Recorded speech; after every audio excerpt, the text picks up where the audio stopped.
Hello beautiful people and welcome. In today's video, we're going to be talking about the ways of our fathers. The ways of our fathers. Raising kids is one of the toughest, most fulfilling jobs in the world, one of which we might feel the least prepared for. The role of fathers are extremely important in the life of their children. Fathers play the vital role of shaping how their children see the world and understand right and wrong. Children look up to their fathers for security, affection, and guidance. The pattern a father sets in the home will dictate how the children will behave in the future.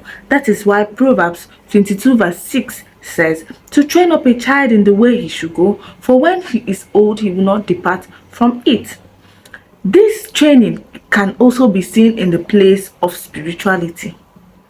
In every parent-child interaction, the parent identifies with their religion as it befits their cultural, traditional, historic, and other influences. Parents tend to pass across their own religious views to their children by modeling their faith through their own involvement in some religious practices and also encouraging their children to participate in religious activities. In this way, their faith is passed down from generation to generation. Recently, a lot of people have taken pride in indulging in some faith practices which they claim to be the faith of their fathers. To them, it is the way in which their ancestors practiced their religion. But who is it that can ascertain whether or not this is truly the ways of our fathers? From 1 Kings chapter 3, the Bible recorded a story that David was a man after God's own heart. But when the time drew near for David to die, he called his son Solomon and charged him and said, "Be strong, act like a man, and observe what the Lord your God requires. Walk in obedience to him and keep his commandments. Do all this that you will prosper in all you do." Solomon took his father's advice, and for a while he walked according to the ways of God.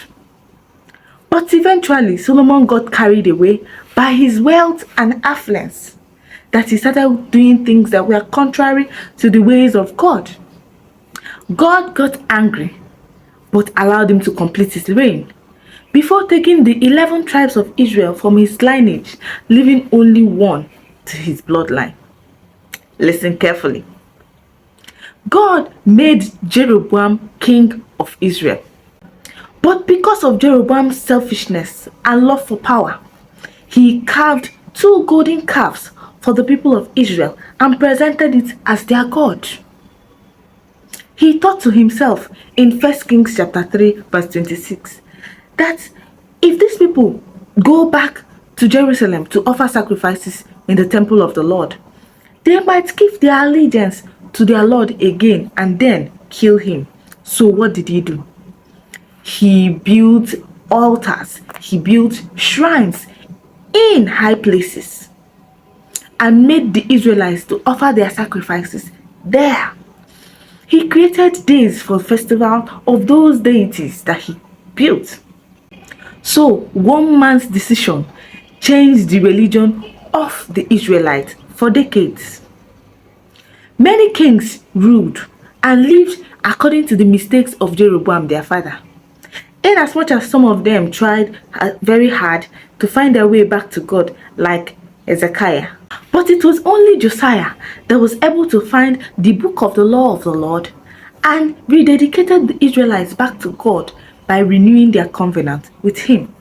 So from 1 Kings down to 2 Kings, we had 33 kings that lived contrary to the ways of God while walking according to the ways of their father. I am sure some people born in that generation will say, if it has existed for decades, surely it is the right thing to do. This same scenario is gradually playing out in our days. Now you see young people carrying calabash, making enchantments, incantations, and dedicating their lives to deities. They have created different spiritual practices and hidden it under the umbrella that it is the ways of our father. Who told you it is the way of your father? Some of these practices, even our fathers have no idea of them, but came to existence because of somebody's greed or quest to make it in life. Let us therefore purge ourselves from indulging in spiritual practices just because they are in vogue. But rather, let us task ourselves to search and find out the true ways of God. As mighty as God is, He has made Himself very accessible to us through prayer. Let us ask God for His guidance and direction towards the things of the Spirit. Paul said in Philippians 3 verse 10 that I may know Him and the power of His resurrection. Even though Paul has had a first-hand encounter with God, he still saw the need for a deeper knowledge of God. This will show you how important it is for us to know God personally. Prayer is not just the medium for us to ask God for things, but it's an avenue for us to fellowship with God, seeking intimacy with Him. Daniel 11:32 says that people that know their God shall be strong and do exploits. The knowledge of God combined with the strength that comes from God is the most powerful and enduring force against the evil in the world. I refer you to my video on how to build a relationship with God. This will serve as a guide in your spiritual journey. Remember that any decision you make as regards to your faith practice will eventually be passed down to your children and your children's children. So, one must be careful while making decisions on issues that concern spirituality. No wonder a lot of people go through generational curses, suffering from things they know nothing about, all because of somebody's decision.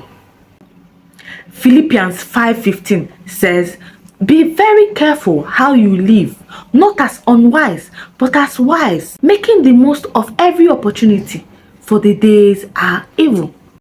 So, do not sacrifice the progress of your children because of greed. If you eat tomorrow's bread today, you will starve tomorrow.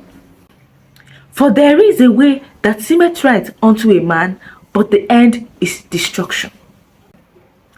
Protect yourself and your children by choosing to worship the one true God, and every other thing shall be added unto you. Thank you so much for listening, and have a blessed day. Bye.